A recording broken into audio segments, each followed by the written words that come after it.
M News కి స్వాగతం. నిడదవోలు నియోజకవర్గంలో జరిగిన రంజాన్ వేడుకల్లో రాష్ట్ర పర్యాటక శాఖ మంత్రి కందుల లక్ష్మీ దుర్గేష్ పాల్గొన్నారు. నిడదవోలుతో పాటు నిడదవోలు మండలం సమిశ్రగూడెం మసీదు వేడుకల్లో పాల్గొని ముస్లిం సోదరులకు రంజాన్ శుభాకాంక్షలు తెలిపారు. ముస్లిం మత పెద్దలు మంత్రికి ఘన స్వాగతం పలికారు. ఈ సందర్భంగా మంత్రి కందుల దుర్గేష్ మాట్లాడుతూ గత సంవత్సరం రంజాన్ సందర్భంగా నిడదవోలు వేడుకల్లో పాల్గొని అల్లా అందరికీ మంచి చేయాలని, తనకు మంచి జరగాలని కోరుకున్నానని, ఆ అల్లా దయతో తాను ఉన్నత స్థానంలో ఉన్నానన్నారు. నిడదవోలు నియోజకవర్గంలో ముస్లింలు మైనార్టీలు అధిక సంఖ్యలో ఉన్నారని, వారిలో చాలా మంది పేదరికంలో ఉన్నారని, ముస్లిం మైనార్టీల సమస్యలను పరిష్కరించడానికి ఏప్రిల్ 1 నుంచి ప్రారంభమయ్యే ఆర్థిక సంవత్సరంలో కృషి చేస్తారని ముస్లింలకు మంత్రి హామీ ఇచ్చారు. నన్ను మంత్రిని చేసినట్లు మీ అందరికీ కూడా నమస్కారం తెలియజేస్తా ఉన్నాను.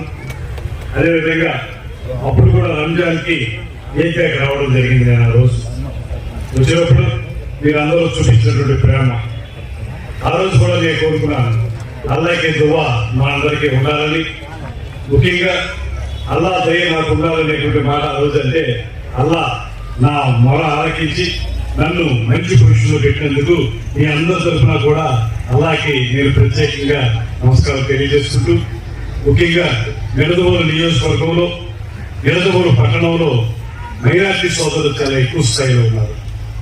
అయితే అందరికీ కూడా సరైనటువంటి పూర్తి స్థాయిలో ఆర్థిక పరమైనటువంటి అభివృద్ధి జరగాలంటే ఇంకా చాలా మంది పేదరికంలో ఉన్నటువంటి వారు ఉన్నారు.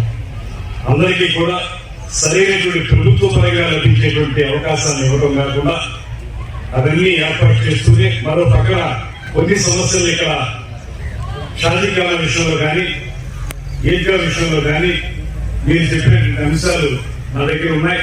తప్పనిసరిగా ఏప్రిల్ నుంచి ప్రారంభమయ్యేటువంటి నూతన ఫైనాన్షియల్ ఇయర్ లో తప్పకుండా ఆ సమస్యల్ని పరిష్కరిస్తాననేటువంటి మాటని మీ అందరికీ మనవి చేసుకుంటూ, ఈ రోజు మీరు చాలా పవిత్రంగా 4 రోజుల పాటు ఉపవాస దీక్షలు చేసి ప్రశాంతమైనటువంటి మనస్సుతోటి, పరిశుద్ధమైనటువంటి మనస్సుతోటి మీరు అందరూ చేసినటువంటి దీక్షలు, అల్లాహ్ యొక్క ఈ ఉపవాస దీక్షలు మన నియోజకవర్గాన్ని, మన పట్టణాన్ని కూడా కాపాడతాయని మనస్ఫూర్తిగా నమ్ముకుంటూ, మీతో కలిసి ప్రయాణం చేసేటువంటి అవకాశం నాకు ఇచ్చినందుకు అల్లాహ్కి నేను మరొకసారి అల్లాహ్ దువాని కోరుకుంటూ మీ అందరితో కలిసి ముందుకు వెళ్తానని, కృషి చేస్తాననేటువంటి మాటని ఈ సందర్భంగా తెలియజేస్తూ, చివరిగా మరొక మారు మీ అందరికీ కూడా ఈద్ ముబారక్ తెలియజేస్తుంటాం.